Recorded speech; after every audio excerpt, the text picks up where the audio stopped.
பிள்ளையார்பட்டி கற்பக விநாயகர் கோயிலில் விநாயகர் சதுர்த்தியையொட்டி தீர்த்தவாரி நிகழ்ச்சி நடைபெற்று வருகிறது. கூடுதல் தகவல்களை நமது செய்தியாளர் முத்துராமலிங்கம் வழங்க கேட்கலாம். முத்துராமலிங்கம், விவரங்கள்.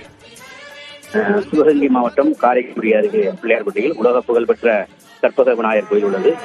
உலகில் 2 கைகளுடன் காணப்படும் விநாயகரின் சிற்பங்கள் 2 மட்டுமே உள்ளது என்று கூறப்படுகிறது. ஒன்று பிள்ளையார்பட்டியிலும் மற்றொன்று ஆப்கானிஸ்தானிலும் காணப்படுகின்றன. அதாவது ஆப்கானிஸ்தானில் உள்ள விநாயகர் சிற்பம் நின்ற கோலத்திலும் அதிகமான பிற பிற்கால அணிகலங்களுடன் காணப்படுவதாகவும், பிள்ளையார்பட்டியில் உள்ள கற்பக விநாயகர் சிற்பம் 2 கைகளுடன் மூலவர் தும்பிக்கை வலப்புறமாக வளைந்திருப்பதும் ஒரு தனிச்சிறப்பாகும். இந்த தனிச்சிறப்பு வாய்ந்த கோயிலில் சதுர்த்தி விழா கடந்த 18ஆம் தேதி கொடியேற்றத்துடன் துவங்கியது. 10 நாட்கள் நடைபெறும் சதுர்த்தி விழாவில் நிறைவு நாளான இன்று விநாயகர் சதுர்த்தி விழா வெகு விமர்சையாக நடைபெற்று வருகிறது. அதிகாலை 5 மணி அளவில் நடை திறக்கப்பட்டதும் தமிழகத்தின் பல்வேறு பகுதியில் இருந்து வருகை தந்த பக்தர்கள் நீண்ட வரிசையில் காத்திருந்து மூலவரை தங்க கவசத்தில் எழுந்தருளிய மூலவரை தரிசனம் செய்து வருகின்றனர்.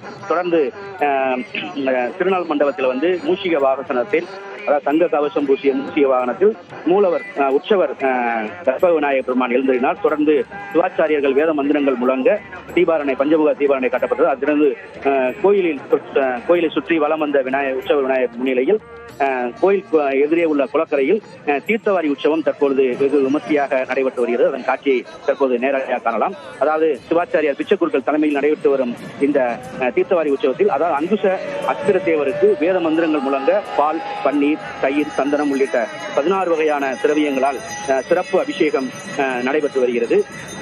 இதைத் தொடர்ந்து அங்குசம் அஸ்திர தேவர்கள் நீரில் மூழ்கி எழும் தீர்த்தவாரி உற்சவம் நடைபெறும். அதனைத் தொடர்ந்து இந்த தீர்த்தவாரி உற்சவத்தை காண பல்வேறு பக்தர்கள் குளக்கரை சுற்றிலும் தீர்த்தவாரி உற்சவத்தை கண்டுகளித்து வருகின்றனர்.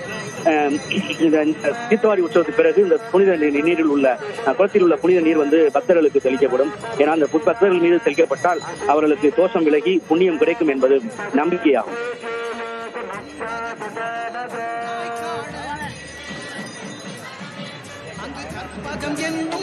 விவரங்களை பதிவு செய்தமைக்கு நன்றி முத்துராமலிங்கம்.